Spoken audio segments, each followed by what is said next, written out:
Hello दोस्तों, कैसे हो आप सभी। स्वागत है आपका मेरे यूट्यूब चैनल में। आप देख रहे हैं टीपी पाठशाला यानी कि डीएलएड पाठशाला। दोस्तों, आज आपकी समावेशी शिक्षा की आपकी 7th क्लास है। ठीक है, आज हम पढ़ेंगे भाटिया क्रियात्मक परीक्षण माला यानी दिमाग का मीटर, अब मेड इन इंडिया वाला। ठीक है, तो परफॉर्मेंस टेस्ट जो है वो इंडिया का जो है वो भाटिया थे, उन्होंने किया था। ठीक है दोस्तों, क्या आपने कभी सोचा है कि बुद्धि को नापने के लिए सिर्फ विदेश के ही टेस्ट क्यों होते हैं?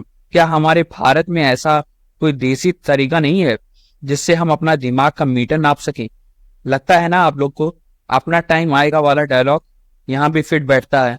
तो आज इसी के बारे में हम पढ़ेंगे। जो लोग नए हैं उनको मैं बता देता हूँ कि स्वागत है आपका मेरे यूट्यूब चैनल में। आप देख रहे हैं डीपी पाठशाला यानी कि डीएलएड पाठशाला। दोस्तों, डीएलएड पाठशाला में हम डीएलएड बीटीसी के सभी विषय सभी सेमेस्टर्स पढ़ते हैं, बिल्कुल ही मुफ्त और बिल्कुल ही आसान भाषा में। चाहे आप हिंदी मीडियम के हो या फिर इंग्लिश मीडियम के, उससे फर्क नहीं पड़ता, क्योंकि हम आपको पढ़ाते इंग्लिश और हिंदी दोनों ही भाषाओं में, ताकि आपको हर टॉपिक अच्छे से समझ में आ सके।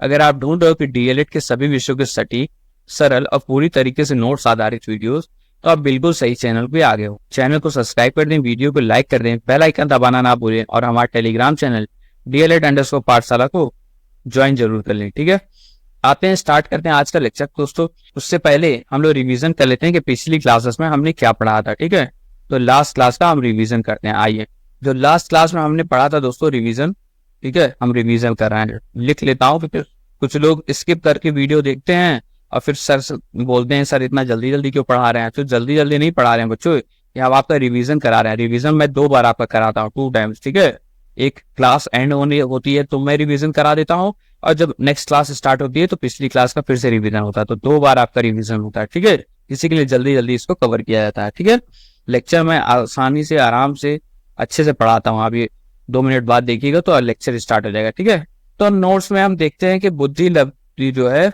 आईक्यू के आधार पर व्यक्तियों का वर्गीकरण। आपका 120 से अधिक आपका प्रतिभाशाली यानी जीनियस बच्चे, गॉड गिफ्टेड। 110 से 119 आपका उत्कृष्ट बुद्धि। 90 से 109 सामान्य बुद्धि। 80 से 89 आपका मंद बुद्धि। 70 से 79 निर्बल बुद्धि, बॉर्डर लाइन वाले। 50 से 69 आपके मूर्ख यानी माइल्ड इंटेलेक्चुअल डिसेबिलिटी। ठीक है, 25 से 49 आपका मंद बुद्धि यानी मॉडरेट इंटेलेक्चुअल डिसेबिलिटी। और 0 से लेकर के 24 आपका जड़ बुद्धि यानी सीवियर प्रोफाउंड या फिर प्रोफाउंड इंटेलेक्चुअल डिसेबिलिटी। ठीक है, बुद्धि परीक्षणों के प्रकार हम देखते हैं तो परीक्षार्थियों की संख्या के आधार पर आपका व्यक्तिगत बुद्धि परीक्षण, एक समय में एक व्यक्ति की बुद्धि मापी जाती है। ठीक है, उपयोगिता क्या है? ज्यादा विश्वसनीय, कम पढ़े लिखे बच्चों के लिए अच्छा, गुणात्मक क्षमता का पता चलता है। ठीक है, इसके अलावा सीमाएं क्या है? महंगा, समय लेने वाला, प्रशिक्षित व्यक्ति की जरूरत। ठीक है, सामूहिक बुद्धि परीक्षण आपका एक समय में अनेक व्यक्तियों की बुद्धि मापी जाती है। ठीक है, उपयोगिता क्या है? निर्माण सरल है, समय व कम खर्चा होता है, जो पढ़ा लिखा नहीं सकते उनके लिए अच्छा होता है। सीमाएं क्या होती है? गहन अध्ययन नहीं है। ठीक है, विश्वसनीयता कम होती है और नकल की संभावना होती है इसमें। ठीक है, प्रस्तुतिकरण के स्वरूप हम देखते हैं कि आधार पर क्या था, तो शाब्दिक बुद्धि परीक्षा यानी भाषा के माध्यम से प्रश्न यानी पेपर पेंसिल टेस्ट। ठीक, सीमाएं आपका शिक्षित व्यक्ति या बड़े बच्चों पर ही लागू होता है। ठीक है, उदाहरण आपका क्या था? बीने साइमन 1905, बीने का संशोधन 1911, स्टैनफोर्ड संशोधित बीने टर्मन वाला 1916। अशाब्दिक बुद्धि परीक्षण में व्यक्तियों, वस्तुओं, चित्रों के रूप में प्रश्न स्पंदन परीक्षण। ठीक है, उपयोगिता क्या है? अधिक विश्वसनीयता, शिक्षित अशिक्षित दोनों पर, छोटे बच्चों के लिए सरल होता है। उदाहरण क्या है?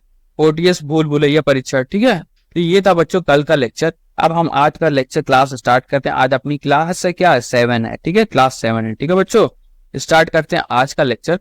तो दोस्तों, पिछले पार्ट पे हमने बुद्धि लब्धि यानी आईक्यू के आधार पर लोगों के वर्गीकरण के बारे में जाना था। आज हम कुछ और खास बातों के बारे में सीखेंगे, जैसे मानसिक मंद बच्चे यानी मेंटली रिटार्ड चिल्ड्रन, और समझेंगे कि उन्हें कैसे पढ़ाया जाना चाहिए। हम यह भी जानेंगे कि समावेशी शिक्षा के लिए क्लास को कैसे तैयार करना चाहिए। ठीक है, तो दोस्तों आज हम एक ऐसे ही देसी जुगाड़ की बात करेंगे जिसने बुद्धि नापने की फील्ड में भारत का नाम रोशन किया। मैं हूं आपका दोस्त, आपका होस्ट डीपी पाठशाला यानी डीएलएड पाठशाला से, और आज हम बात करेंगे भाटिया क्रियात्मक परीक्षण माला यानी Bhatia battery of performance test. ठीक है, और दूसरे कमाल की बुद्धि परीक्षणों की। ये सिर्फ टेस्ट नहीं है बच्चों, ये आपके दिमाग को समझने की एक चाबी है।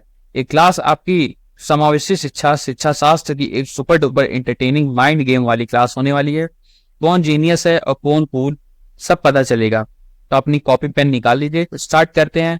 भाटिया क्रियात्मक परीक्षण माला यानी भाटिया बैटरी और परफॉर्मेंस टेस्ट। तो दोस्तों सबसे पहले हम बात करते हैं कि हमारे भारत के अपने दिमाग नापने वाले टेस्ट की यानी भाटिया क्रियात्मक परीक्षण माला की। ठीक है, तो यह एक खास तरह का बुद्धि परीक्षण है जिसे आपका डॉक्टर चंद्रमोहन भाटिया ने भारत में बनाया था। ठीक है, तो चंद्रमोहन भाटिया ने इसको बनाया था, याद कर लीजिएगा। ठीक है, आगे बढ़ते हैं। यह परीक्षण आपका 900 बच्चों पर किया गया। कितने? 900 बच्चों पर किया गया था। इस परीक्षण माला यानी बैटरी में 5 सहायक परीक्षण शामिल हैं। कौन कौन से? अलेक्जेंडर का पास अलोंग टेस्ट परीक्षण, ठीक है, कोहन का कष्ट आकृति परीक्षण यानी कोहन्स ब्लॉक डिजाइन टेस्ट, तीसरा आपका चित्र पूर्ति परीक्षण यानी पिक्चर कंप्लीशन टेस्ट, चौथा आपका चित्र खींचना परीक्षण यानी ड्राइंग टेस्ट, और पांचवा आपका तत्कालिक स्मृति परीक्षण यानी इमीडिएट मेमोरी टेस्ट। ठीक है, तो ये आपके 5 क्या हो गए? ये आपके 5 परीक्षण माला हो गए। देखो दोस्तों आपको बता देता हूँ, यह एक खास तरह का आपका बुद्धि परीक्षण है जिसे डॉक्टर चंद्रमोहन भाटिया ने भारत में बनाया था। मतलब अब आया ऊट पहाड़ के नीचे, इंडिया भी कम नहीं है दोस्तों, तो इंडिया ने भी अपना बना लिया। यह परीक्षण आपका 900 बच्चों पर किया गया था ताकि इन्हें परफेक्ट बनाया जा सके। ठीक है, इस परीक्षण माला यानी बैटरी में आपके 5 सहायक परीक्षण शामिल हैं। कौन कौन से? ये समझो कि एक बड़ी किट में आपके 5 छोटे छोटे गेम होते हैं। ठीक है, वैसे ही तो पहला आपका होता है अलेक्जेंडर का पास अलोंग परीक्षण। ठीक है, अलेक्जेंडर का पास अलोंग टेस्ट क्या है? ये कोई पास खेलने वाला टेस्ट नहीं है बच्चों, बल्कि ये एक पजल जैसा गेम होता है। ठीक है, इसी के लिए पास अलोंग परीक्षण ही इसका नाम है। ठीक है, दूसरा आपका क्या? कोहन का कष्ट आकृति परीक्षण यानी इसमें क्या होता है, इसे बॉक्स को जोड़कर आकृति बनाई जाती है। ठीक है, पजल वाला जैसे होता है, जैसे बचपन में बॉक्स से घर बनाते हैं ना, वैसे ही आपका। ठीक है, तीसरा आपका होता है त्रिपूर्ति परीक्षा यानी पिक्चर कंप्लीशन टेस्ट। इसमें क्या होता है, इसमें आपको अधूरी तस्वीर को पूरा करना होता है। आपका आईक्यू कितना है ये पता चलता है इससे। ठीक है, फिर आता है चित्र खींचना परीक्षा यानी ड्राइंग टेस्ट। इसमें जानते हो इसमें ड्राइंग बनानी होती है, कहीं आप भी पिसाको ना निकल जाओ, तो ये सारी चीजें देखी जाती है दोस्तों, है कि नहीं। फिर आता है आपका तत्कालिक स्मृति परीक्षा यानी इमीडिएट मेमोरी टेस्ट। ये आपकी शॉर्ट टर्म मेमोरी चेक करता है, याद है कल रात में डिनर क्या खाया था वगैरह, तो ये इमीडिएट आपका तत्कालिक स्मृति परीक्षा है। ठीक है, तो आपका 5 सहायक परीक्षा समझ में आ गए। आओ आगे चलते हैं। आप समझ में आया ना बच्चों? वीडियो को लाइक करिए, समझ में आया कमेंट करिए प्यारा प्यारा। तो देखो बच्चों कि हमारा भारत भी आपका दिमाग नापने में किसी से कम नहीं है। ठीक है, अब हम आते हैं वेस्लर बेलव्यू परीक्षण। ठीक है, वेस्लर बेलव्यू टेस्ट के बारे में। तो दोस्तों अब हम बात करते हैं एक और फेमस टेस्ट की जिसको वेस्लर बेलव्यू परीक्षण कहते हैं। ठीक है, तो यह परीक्षा आपका 1939 में डेविड वेस्लर द्वारा बनाया गया था। ठीक है, तो किसने द्वारा बनाया गया था? आपका डेविड वेस्लर के बाद ने बनाया था। यह परीक्षा आपका 16 वर्ष से लेकर 64 वर्ष तक के लोगों के लिए बुद्धि को मापता है। ठीक है, क्या करता है ये परीक्षा आपका 16 वर्ष से लेकर के आपका 64 वर्ष तक की लोगों की बुद्धि मापता है। ठीक है, यानी बड़े लोगों का। इस परीक्षण में आपका शाब्दिक यानी वर्बल और अशाब्दिक यानी नॉन वर्बल दोनों तरह के परीक्षण होते हैं। ठीक है, तो शाब्दिक हो गया और अशाब्दिक भी हो गया। इसमें कुल आपके 11 उप परीक्षण हैं जिसमें 6 शाब्दिक परीक्षण और 5 अशाब्दिक परीक्षण हैं। देखो बच्चों ये क्या होता है आपका डेविड विस्लर वाला, इसका पहले कौन बनाया था? तो डेविड विस्लर ने बनाया था आपका 1939 में 1939 में। यह परीक्षा आपका 16 साल से लेकर के 64 वर्ष तक के लिए लोगों के लिए था। मतलब ये आपका बड़ों का खेल था एक तरीके से, बच्चों का इसमें कोई काम नहीं है। ठीक है, इसके अलावा इस परीक्षा में आपका शाब्दिक और अशाब्दिक दोनों तरह के परीक्षा होते थे। जैसे कोई आपका फिल्म हिंदी में भी हो और इंग्लिश में भी हो, है ना, डबिंग वाली, वैसे ही इसमें कुल आपके 11 उप परीक्षण हैं जिसमें से 6 शाब्दिक परीक्षा और 5 आपके अशाब्दिक परीक्षा है। ठीक है, अब हम देखते हैं शाब्दिक परीक्षण निम्न कुछ फेमस लोगों का शाब्दिक परीक्षण देखते हैं। पहला आता है आपका सामान्य बोध यानी जनरल कॉम्प्रिहेंशन, दूसरा आपका सूचना, ठीक है, यानी इंफॉर्मेशन, तीसरा आपका अंक विस्तार, चौथा आपका अंक गणितीय तर्क, पांचवा आपका समानताएं और छठा आपका शब्द भंडार। ठीक है, ये आपके क्या थे? ये सारे आपके शाब्दिक परीक्षा थे। अशाब्दिक क्रियात्मक परीक्षा कौन कौन से हैं? तो अंक चिन्ह, चित्र पूर्ति, ब्लॉक डिजाइन, चित्र व्यवस्था और वस्तु संकलन। ठीक है, तो ये सब आपके क्या थे? ये सब आपके आसान शाब्दिक परीक्षण थे। ठीक है, तो दोस्तों कुछ फेमस शाब्दिक टेस्ट शब्दों वाले जो हैं वो आपके सामान्य बोध, सूचना, अंक गणितीय तर्क, शब्द भंडार और अशाब्दिक टेस्ट या फिर कौन से जो बिना शब्द वाले हैं, यानी चित्रपूर्ति, ब्लॉक डिजाइन, चित्र व्यवस्था और वस्तु संकलन। ठीक है, समझ में आया? आगे बढ़ते हैं, आओ आगे बढ़ते हैं, पढ़ते हैं सामूहिक बुद्धि परीक्षा के प्रकार क्या होते हैं, यानी types of group intelligence test. ठीक है, types of group intelligence test के बारे में जानते हैं। तो दोस्तों सामूहिक बुद्धि परीक्षा के प्रकार यानी एक साथ सबका दिमाग नापो। ठीक है, तो दोस्तों अब हम बात करेंगे ऐसे टेस्ट की जहां एक साथ कई लोगों का दिमाग नापा जाता है। सामूहिक बुद्धि परीक्षा, ठीक है, जैसे क्लास में टीचर सबका एक साथ टेस्ट लेते हैं ना, वैसे ही आपका आता है। ठीक है, तो पहला आपका क्या होगा, पहला आपका शाब्दिक सामूहिक परीक्षण बुद्धि परीक्षण आएगा। ठीक है, यानी वर्बल ग्रुप इंटेलिजेंस टेस्ट, यानी बोलकर और लिखकर। ठीक है, तो ये वे बुद्धि परीक्षण हैं जिन्हें भाषा के साथ साथ एक साथ कई लोगों पर किया जाता है। ठीक है, तो इसमें क्या है, इसमें भाषा के साथ साथ एक साथ कई लोगों पर किया जाता है। ठीक है, मतलब भाषा को भी इन्वॉल्व किया जा रहा है और ग्रुप यानी कई लोगों पर किया जा रहा है। ठीक है, शाब्दिक परीक्षण निम्न है, कौन कौन से आपके आर्मी अल्फा टेस्ट, हमने शैक्षिक मूल्यांकन सब्जेक्ट में पढ़ा ये सब। ठीक है, यह प्रयोग केवल पढ़े लिखे व्यक्तियों पर किया जाता है। ठीक है, आर्मी अल्फा टेस्ट जो होता है, जिसका प्रयोग आपका अमेरिका में पहले विश्व युद्ध यानी वर्ल्ड वॉर फर्स्ट के समय 20 लाख सैनिकों को चुनाव यानी सिलेक्शन करने के लिए किया गया था। ठीक है, दूसरा आता है आपका सेना का सामान्य वर्गीकरण परीक्षा यानी आर्मी जनरल क्लासिफिकेशन टेस्ट, जिसको AGCT कहते हैं। तो इसका प्रयोग दूसरे विश्व युद्ध यानी वर्ल्ड वॉर सेकेंड के समय सेना में अलग अलग सैनिकों को उनके काम के हिसाब से बांटने यानी वर्गीकरण के लिए किया गया था। ठीक है, इस परीक्षण में सैनिक की 3 प्रकार की समस्याओं का समाधान करना पड़ता था। कौन कौन सा, शब्द वाली यानी वोकैबुलरी, दूसरा आपका गणित यानी अर्थमेटिक और तीसरा आपका वस्तु गणना यानी ऑब्जेक्ट काउंटिंग। ठीक है, समझ में आया आपको शाब्दिक सामूहिक बुद्धि परीक्षा? दोस्तों देखो बता देता हूं आपको कि वे बुद्धि परीक्षा होते हैं जिन्हें भाषा के साथ साथ एक साथ कई लोगों पर ये चीज किया जाता है। ठीक है, तो पहला आपका क्या आता है, आर्मी अल्फा टेस्ट। ठीक है, आर्मी अल्फा टेस्ट जो है इसका प्रयोग आपका अमेरिका में पहले विश्व युद्ध के दौरान 20 लाख सैनिकों को चुनाव यानी सिलेक्शन करने के लिए किया गया था। सोचो 20 लाख लोगों का दिमाग एक साथ, तो ब्रेन ड्रेन नहीं, ये आपका ब्रेन गेन था, है कि नहीं। यह प्रयोग आपका केवल पढ़े लिखे व्यक्तियों पर किया जाता था। ठीक है, दूसरा आपका था सेना का सामान्य वर्गीकरण परीक्षण यानी आर्मी जनरल क्लासिफिकेशन टेस्ट। इसका प्रयोग आपका दूसरे विश्व युद्ध यानी वर्ल्ड वॉर 2 के समय में सेना में अलग अलग सैनिकों को उनके काम के हिसाब से बांटने के लिए किया गया था। इसमें सैनिकों को शब्दावली, गणित और वस्तु गणना जैसी समस्याओं का समाधान करना पड़ा था। मतलब सिर्फ बॉडी नहीं, ब्रेन भी चाहिए था। ठीक है, तो ये आपका हो गया आपका शाब्दिक वाला ग्रुप वाला टेस्ट। ठीक है, अब हम आते हैं अशाब्दिक सामूहिक बुद्धि परीक्षा यानी नॉन वर्बल इंटेलिजेंस टेस्ट। तो दोस्तों ये क्या, बिना बोले सिर्फ देखकर। ठीक है, तो बात करते हैं ऐसे टेस्ट की जहां बोलना नहीं पड़ता, बस देखना पड़ता है।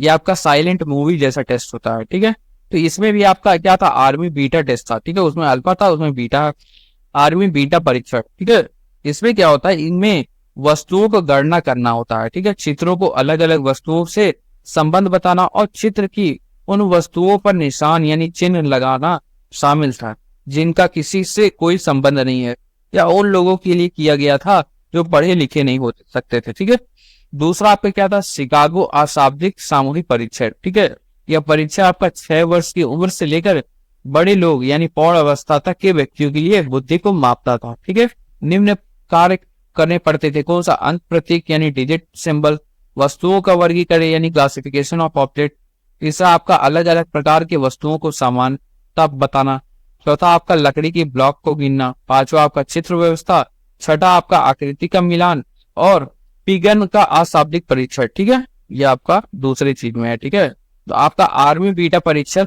और शिकागो हमने पढ़ाया है। तो आर्मी बीटा परीक्षण क्या था दोस्तों, देखो यह उन लोगों के लिए था जो पढ़े लिखे नहीं सकते थे। ठीक है, अनपढ़ लोग थे। इन्हें आपका चित्र में अलग अलग वस्तुओं में संबंध बताना और चित्र को उन वस्तुओं का निशान लगाना शामिल था जिसके किसी से कोई संबंध नहीं है। जैसे आपका ऑड वन आउट वाला गेम होता है ना, जो ऑड होता है उसको बाहर निकाल दो, उसी तरीके से आपका आर्मी बीटा परीक्षण था। ठीक है, दूसरा आता है शिकागो अशाब्दिक सामूहिक परीक्षण यानी Chicago non verbal group test. तो इसमें क्या था दोस्तों, इसमें यह परीक्षण आपका 6 वर्ष की उम्र से लेकर के बड़े लोगों के लिए व्यक्तियों को बुद्धि को मापता था।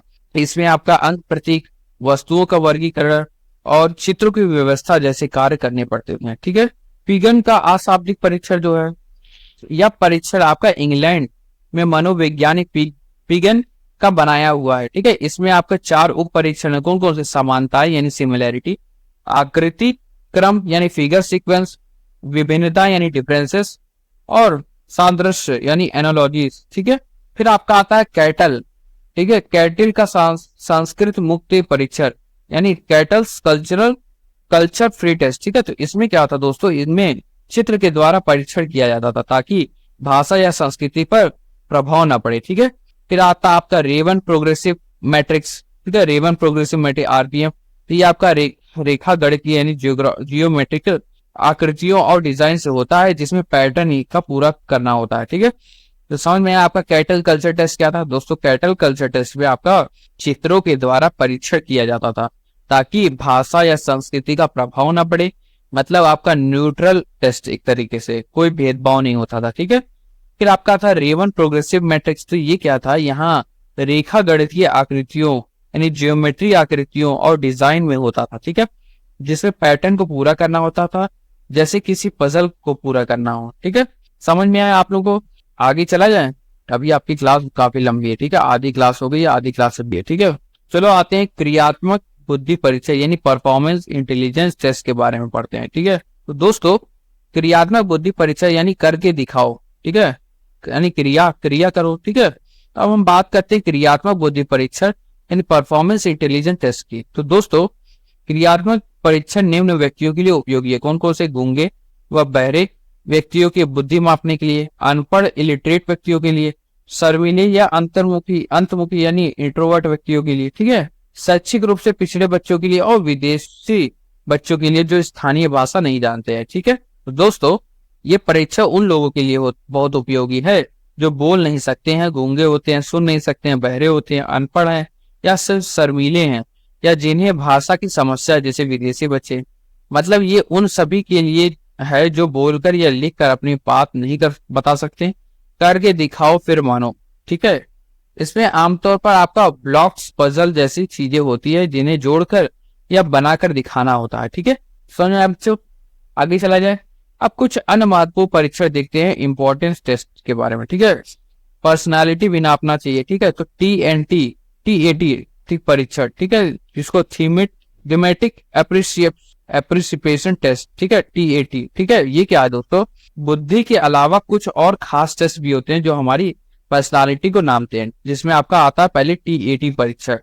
तो इस परीक्षण को हेनरी मॉर्गन, ठीक है, इस परीक्षण को आपका मॉर्गन और मूरे, तो इसमें आपका इस परीक्षा को आपका मॉर्गन और मूरे, क्रिस्टियन मॉर्गन और हेनरी मूरे ने 1935 में, देखो उल्टा लिखा गया। ठीक है, 1935 में तैयार किया गया था। ठीक है, इसमें आपका 30 कार्ड होते थे, 10 पुरुष, 10 स्त्री और 10 दोनों के। ठीक है, यह व्यक्तियों के व्यक्तित्व यानी पर्सनालिटी को समझने के लिए उपयोगी है। इसके अलावा आपका बाल अभिबोधन परीक्षण यानी चिल्ड्रन अप्रिसिएशन टेस्ट हुआ यानी CAT। तो ये क्या है, ये डॉक्टर आपका लियोपोल्ड बेलक हैं। इन्होंने बच्चों का व्यक्तित्व परीक्षा तैयार किया था। यह परीक्षा बच्चों के लिए उपयोगी है। इसमें कार्डों की संख्या, इनमें कार्डों की संख्या केवल 10 है जिन पर जानवरों के चित्र होते थे। ठीक है, समझ में आया बच्चों। देखो फिर से आपको बता देता हूँ, जो टैट जो था, टैट और CAT, TAT और CAT। ठीक है, तो DAT परीक्षा जो था उसमें क्या था, इस परीक्षा में आपको मॉर्गन और मूरे ने 1935 में तैयार किया था दोस्तों। इसमें आपके 30 कार्ड होते थे जिन पर अलग अलग तरह की तस्वीरें होती थी। ठीक है, यह व्यक्तियों के व्यक्तित्व यानी पर्सनालिटी को समझने के लिए उपयोगी है, जैसे किसी को ओपन बुक की तरह पढ़ लिया जाए वैसे ही। ठीक है, फिर आप क्या आता है, बाल अभिबोधन परीक्षण यानी चिल्ड्रन अप्रिसिएशन टेस्ट। ठीक है, बाल अभिबोधन परीक्षण यानी CAT। इसको कोर्स किसने किया था, तो इसको डॉक्टर लियोपोल्ड बेलक ने बच्चों का व्यक्तित्व परीक्षा तैयार किया था। यह परीक्षा आपका बच्चों के लिए उपयोगी है। इनमें कार्डों की संख्या आपकी कितनी है, 10 है, जिन पर जानवरों के चित्र हैं। जानवरों के चित्र होते हैं, जानवरों से बच्चों का दिमाग पढ़ो, है ना, एकदम मजेदार तरीका। ठीक है, तो इधर आपको जानवरों के चित्र होते हैं, उधर आपका क्या होते हैं, उधर आपके 10 आपके पुरुष के कार्ड थे, 10 आपके स्त्री के और 10 आपके दोनों यानी मिक्स रहते थे। ठीक है, समझ में आया बच्चों। आगे बढ़ रहे हैं, और एक चीज और देखते हैं कि बुद्धि परीक्षणों के उपयोग क्या है, यानी यूज ऑफ इंटेलिजेंट टेस्ट, क्या उपयोग है बुद्धि परीक्षा का, हमको जान मिले तो हमारा क्या है, यानी कहाँ कहाँ काम आते हैं ये सारे टेस्ट। तो अब आप कहेंगे सर कि ये सारे टेस्ट क्यों होते हैं, इनका क्या काम है। अरे बाबा ये बहुत काम के होते हैं, समझे। पहला, स्कूल में दाखिला यानी प्रवेश के लिए बच्चों का चुनाव यानी सिलेक्शन करने में, बहुत पिछड़े, अति पिछड़े और मेधावी टैलेंटेड बच्चों का चुनाव करने में। तीसरा, आपका विशिष्ट बच्चों की शिक्षा व्यवस्था करने में। चौथा, आपका शिक्षकों के कार्य का मूल्यांकन यानी इवेल्युएशन करना। पांचवा, आपका बच्चों की छात्रवृत्तियां यानी स्कॉलरशिप के लिए चुनाव करने में। छठा, आपका शिक्षकों की कार्य कुशलता यानी एफिशिएंसी बढ़ाने में। सातवां, आपका अधिकारियों और कर्मचारियों का चुनाव करने में। तो ये आपके 7 क्या थे, ये सारे आपके यूजफुलनेस थे, यानी उपयोगिता थे। ठीक है, क्या क्या, स्कूल में दाखिला के लिए बच्चों का चुनाव करने में, बहुत पिछड़े और मेधावी यानी टैलेंटेड बच्चों का चुनाव करने में, कौन जीनियस है कौन स्लो लर्नर है सब पता चलेगा, विशेष बच्चों की शिक्षा व्यवस्था करने में, शिक्षकों का कार्य का मूल्यांकन करने में, बच्चों की छात्रवृत्तियां के लिए चुनाव करने में, शिक्षकों की कार्य कुशलता बढ़ाने में, और अधिकारियों और कर्मचारियों को चुनाव करने में। मतलब नौकरी पाने के लिए भी ये सारे टेस्ट करने पड़ते हैं। ठीक है, समझ में आया बच्चों। अब हम पढ़ते हैं, समझ में आया, वीडियो को लाइक करें, हमारे टेलीग्राम चैनल DLED_पाठशाला को ज्वाइन करें, यहाँ पे आपको फ्री PDF नोट्स मिल जाएगा। ठीक है, इंस्टाग्राम पे हमें फॉलो करें, हमसे बात करने के लिए कोई भी चीज डाउट रखे DP.पाठशाला हमारा इंस्टाग्राम अकाउंट है, वहाँ पे आप हमसे कॉन्टेक्ट कर सकते हैं। ठीक है, अब हम पढ़ते हैं समावेशित यानी स्पेशल बच्चों के लिए विशेष शिक्षण विधियों एवं ब्रेल लिपि। ठीक है, ब्रेल लिपि। ठीक है, तो special teaching method and Braille script for inclusive children. ठीक है, यानी तो बच्चों, हर बच्चे के लिए सही तरीका हम लोग ढूंढ। तो दोस्तों, जब बात आती है विशिष्ट बच्चों की पढ़ाने की, तो हमें खास तरीकों का इस्तेमाल करना पड़ता है। ठीक है, तो पहला हम देखेंगे मंद बुद्धि बच्चे एवं शिक्षण विधियां। ठीक है, mentally retired children and teaching method. ठीक है, तो बच्चों, मंद बुद्धि बच्चों को पढ़ाने के लिए हमें कुछ खास तरीकों का इस्तेमाल करना चाहिए। कौन कौन सा। पहला, शिक्षण विधियों को दृष्टि से क्या क्रिया आधारित विधियां यानी एक्टिविटी बेस्ड मेथड अपनाई जाए, जैसे खेल विधि, बुनियादी शिक्षा की सह संबंधित विधि, क्रिया विधि वगैरह वगैरह। ठीक है, दूसरा आता है बच्चों की व्यक्तिगत विशेषताओं यानी इंडिविजुअलिटी तथा गतिशीलता, गत्यात्मकता पर विशेष ध्यान दिया जाए। ठीक है, तो दोस्तों, मंद बुद्धि बच्चे एवं शिक्षण विधियां में क्या है कि क्रिया आधारित विधियां यानी एक्टिविटी बेस्ड मेथड अपनाई जाए, जैसे आपका खेल विधि प्लेवे मेथड जो होता है, बुनियादी शिक्षा की सह संबंध विधि, पढ़ाई को गेम बना दो एकदम एक्जैक्ट तरीके से। ठीक है, दूसरा क्या है कि बच्चों की व्यक्तिगत विशेषताओं पर विशेष ध्यान देना चाहिए। अध्यापक की भूमिका रहती है कि बच्चे के बारे में पूरी जानकारी हो, प्यार व स्नेहपूर्ण व्यवहार करे और दृश्य श्रव्य सामग्री यानी ऑडियो विजुअल एड्स का प्रयोग करे, समूह कार्यों द्वारा शिक्षा दे और टीचर्स ही असली हीरो होता है। ठीक है, तो मंद बुद्धि बच्चे एवं अभिभावक यानी मेंटली रिटार्डेड और चिल्ड्रन एंड पेरेंट्स के बारे में, तो माता पिता को अध्यापक की सलाह माननी चाहिए और बच्चे को वही विषय पढ़ने दें जो विषय में वो समझ आता है। समझे। तीसरा, बच्चों पर किसी प्रकार का दबाव यानी प्रेशर ना डालें, परंतु उस पर ध्यान जरूर दें। ठीक है, तो 3 चीज आपका मंद बुद्धि बच्चों एवं अभिभावक के लिए है कि माता पिता को अध्यापक की सलाह माननी चाहिए, बच्चे को वही विषय पढ़ाने दे जिनमें वो समझ आता है, जिससे वो समझ आता है, और बच्चे को किसी प्रकार का दबाव ना डाले, परंतु उस पर ध्यान जरूर दें। प्रेशर कुकर मत बनाओ बच्चों को। ठीक है, आगे पढ़ा जाए। आगे आपका मानसिक मंद बच्चों की शिक्षा में अध्यापक की भूमिका। ठीक है, तो अध्यापक की क्या भूमिका होती है, वही चीज जो हमने बताया। तो बच्चों के बारे में पूरी जानकारी हो, अध्यापकों को प्यार और स्नेहपूर्ण व्यवहार रहे, संवेगात्मक स्थिरता रहे प्रदान करे, दृश्य श्रव्य सामग्री का प्रयोग करे, अध्यापकों को आकर्षक यानी एट्रैक्टिव व्यक्तित्व रहे और अध्यापक बच्चों को प्यार व सम्मान दे। ठीक है, समूह कार्य यानी ग्रुप एक्टिविटी के द्वारा शिक्षा दे। ये सारी चीजें आपकी क्या थी, ये सारी चीजें आपकी मानसिक मंद बच्चों के शिक्षक में अध्यापक की भूमिका है। ठीक है बच्चों, इतना समझ में आया। आगे बढ़ा जाए, लास्ट टॉपिक हम लोग पढ़ रहे हैं। ठीक है, अब हम देखते हैं बौद्धिक निःशक्त बच्चों के लिए संसाधन कक्ष की गतिविधियां यानी resource room activity for intellectual disabled children. ठीक है बच्चों, तो पढ़ते हैं अब। तो बच्चों, यह संसाधन कक्ष यानी रिसोर्सेज रूम में इन बच्चों को मदद देने के लिए ये गतिविधियां की जाती है। कौन कौन सी। पहली आती है गतिविधियों में बदलाव यानी मॉडिफिकेशन इन एक्टिविटी। दूसरा आता है आदर्श व्यवहार प्रस्तुतिकरण यानी मॉडलिंग आइडियल बिहेवियर। तीसरा आता है आपका शिक्षण विधियों में विविधता यानी वैरायटी इन टीचिंग मेथड। चौथा क्या है, दैनिक जीवन से जुड़े अनुभव यानी एक्सपीरियंस से रिलेटेड टू डेली लाइफ, सामूहिक गतिविधियां और रोल प्ले और प्रोत्साहन। ठीक है बच्चों, देखो बौद्धिक आपका जो निःशक्त बच्चों के लिए संसाधन कक्ष की गतिविधियां जो है, ये गतिविधियां में बदलाव, आदर्श व्यवहार, प्रस्तुतिकरण, शिक्षा विधियों में विविधता, दैनिक जीवन से जुड़े अनुभव और सामूहिक गतिविधियां, रोल प्ले और प्रोत्साहन दिया जाता है। ये समझ लो आप कि स्पेशल नीड्स वाले बच्चों के लिए प्ले स्टेशन जैसा है। ठीक है, जहाँ पे आपको सारी चीजें आपको मिल जा रही है। ठीक है, अब हम आते हैं आगे चीज तरफ, हम पढ़ते हैं प्रमस्तिष्क पक्षाघात वाले बच्चों के लिए थेरेपिक विधि। ठीक है, तो therapeutic method for the children with cerebral palsy. ठीक है, तो मानसिक पक्षाघात में मस्तिष्क यानी ब्रेन शरीर की गति के नियंत्रण को नष्ट कर देता है। देखो दोस्तों, जो आपका प्रमस्तिष्क पक्षाघात जो है उसमें मस्तिष्क शरीर की गति के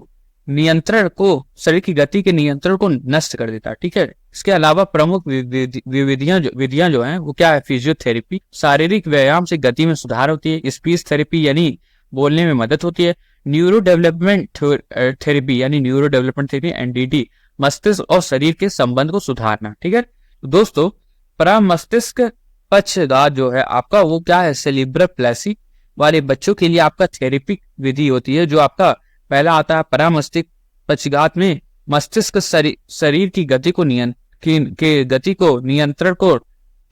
नियंत्रण को नष्ट कर देता है।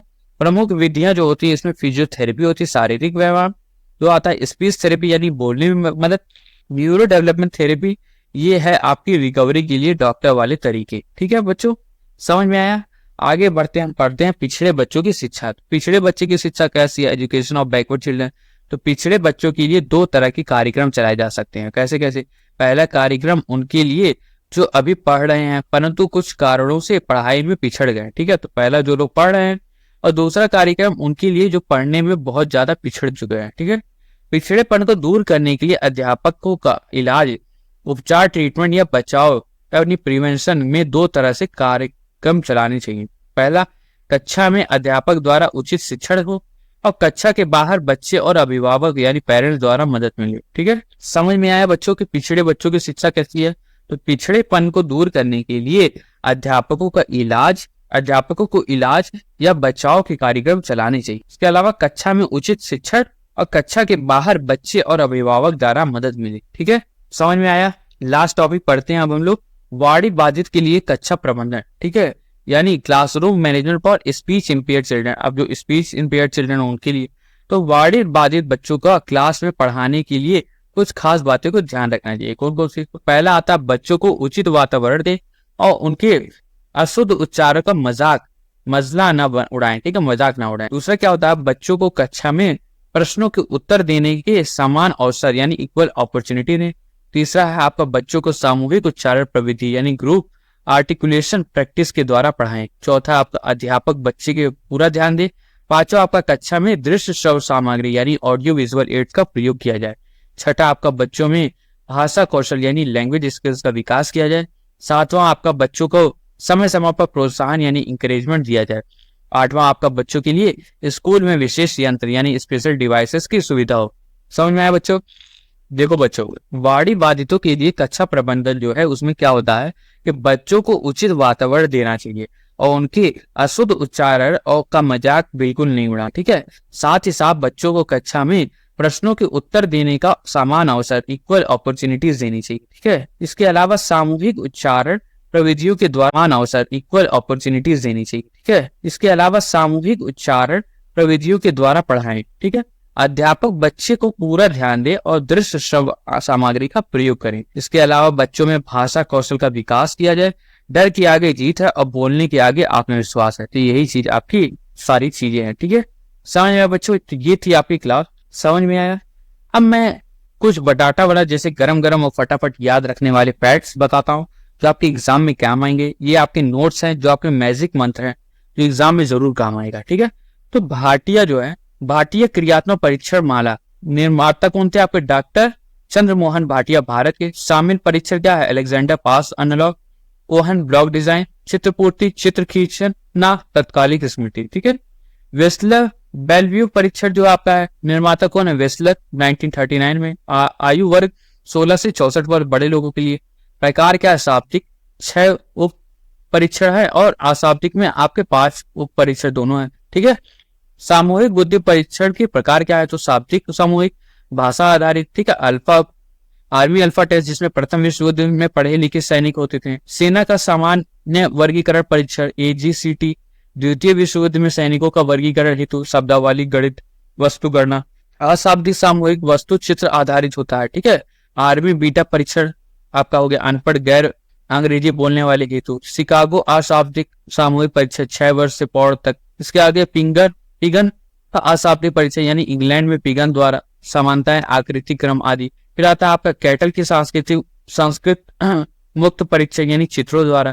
फिर आता है रेवन प्रोग्रेसिव मैट्रिक्स, जो रेखा गणितीय आकृति डिजाइन है। ठीक है। फिर हमने पढ़ा क्रियात्मक बुद्धि परीक्षा, यानी परफॉर्मेंस इंटेलिजेंस टेस्ट। उपयोगी गूंगे, बहरे, अनपढ़, शर्मीले, अंतर्मुखी यानी इंट्रोवर्ट, शिक्षा पिछड़े, विदेशी बच्चे। उदाहरण क्या है? TAT, मॉर्गन मूरे, 1935, व्यक्तित्व हेतु। ठीक है। CAT आपका बेलक जो था बच्चों के व्यक्तित्व हेतु। ठीक है। पर्सनालिटी हेतु। बुद्धि परीक्षा के उपयोग हमने देखे। प्रवेश के लिए चयन, अति पिछड़े मेधावी बच्चों का चयन, विशिष्ट बच्चों की शिक्षा व्यवस्था, शिक्षकों के कार्य का मूल्यांकन, छात्रवृत्तियों के लिए चयन और शिक्षकों की कार्य कुशलता बढ़ाना और अधिकारियों और कर्मचारियों का चयन करना। ठीक है। फिर हमने पढ़ा समावेशन के लिए विशेष शिक्षण विधियां और सामग्री। ठीक है। तो मन बुद्धि बच्चों हेतु क्या है? क्रिया आधारित विधियां और खेल। व्यक्तित्व के पर ध्यान दे। ठीक है। अभिभावक की भूमिका क्या है? आपके अध्यापक सलाह माने, दबाव ना डाले, ध्यान दे। अध्यापक की भूमिका क्या है? कि जानकारी, प्यार, स्नेहपूर्ण व्यवहार करें, संवेगात्मक स्थिरता रहे, दृश्य शब्द सामग्री का उपयोग करें, आकर्षक व्यक्तित्व रहे और सामान्य और समूह कार्य करें। ठीक है। बौद्धिक निःशक्त बच्चों हेतु संसाधन, कक्षगत गतिविधियों में बदलाव, आदर्श व्यवहार प्रस्तुतिकरण, विविधता, दैनिक जीवन अनुभव, सामूहिक गतिविधियां, रोल प्ले, प्रोत्साहन आदि। ठीक है। प्रमस्तिष्क पक्षघात हेतु थेरेपिक विधि, यानी physiotherapy, speech therapy, neuro development therapy वगैरह वगैरह। पिछड़े बच्चों की शिक्षा, 2 कार्यक्रम, जो पढ़े रहे हैं और जो पिछड़ चुके हैं। उपचार बचाव, कक्षा के अध्यापक द्वारा। ठीक है। कक्षा के बाहर बच्चे, अभिभावक द्वारा। ठीक है। वाणी बाधित के लिए कक्षा प्रबंधन, उचित वातावरण, अशुद्ध उच्चारण का मजाक न उड़ाएं, प्रश्नों के उत्तर देने के समान अवसर दें, सामूहिक उच्चारण प्रविधियां हो, अध्यापक का पूरा ध्यान हो, दृश्य श्रवण सामग्री का प्रयोग हो, भाषा कौशल विकास हो, प्रोत्साहन हो, विशेष यंत्रों की सुविधा हो। ठीक है। तो ये थी आज की क्लास बच्चों। कल हम पढ़ेंगे दृष्टि बाधित की शिक्षा का प्रावधान। ठीक है। 4 से 5 क्लासेस में आपका खत्म हो जाएगा, यानी 12 से ज्यादा 13 क्लासेस होंगी, उसमें आपका खत्म हो जाएगा। तो दोस्तों ये थी हमारी दिमाग की मीटर और बुद्धि परीक्षणों की पूरी कहानी। उम्मीद है आपको यह माइंड गेम वाली क्लास मजेदार लगी होगी और आपने सीखा होगा कि कैसे हम हर बच्चे की खासियत को पहचानते हैं, उसे उसकी जरूरत के हिसाब से सपोर्ट करते हैं। याद रखना, हर दिमाग अपने आप में एक चमत्कार है, बस हमें उसे पहचानने और सही ट्रेनिंग देने की जरूरत है। जैसे कोई आपका अनट्रैप्ड पोटेंशियल हो जो छुपा हो, जिसे हमें अनलॉक करना हो। ठीक है। अगर आपको ये वीडियो पसंद आया तो इसे लाइक करना बिल्कुल मत भूलना, अपने दोस्तों के साथ शेयर करो, और खास करके जो DLED है, ठीक है, और शिक्षा के इस महत्वपूर्ण विषय को समझना चाहते हैं। और हाँ, DP पाठशाला यानी DLED पाठशाला को सब्सक्राइब करना बिल्कुल मत भूलना, क्योंकि हम ऐसे मजेदार तरीके से आपको पढ़ाते रहेंगे और आपकी पढ़ाई को ब्लॉकबस्टर मूवी जैसे बनाएंगे। मिलते हैं हम लोग अगली क्लासेस में, तब तक के लिए बढ़ते रहिए। और हाँ, हमेशा याद रखना, ज्ञान की रोशनी सब तक पहुंची, यही हमारी सच्ची जीत है। और हाँ, अगली बार किसी को देख करके सिर्फ IQ नंबर मत देखना, उसकी छुपी हुई प्रतिभा को भी देखना। हर बच्चा खास होता है, बस मौका चाहिए उसको। जय हिंद, thank you so much, bye everyone.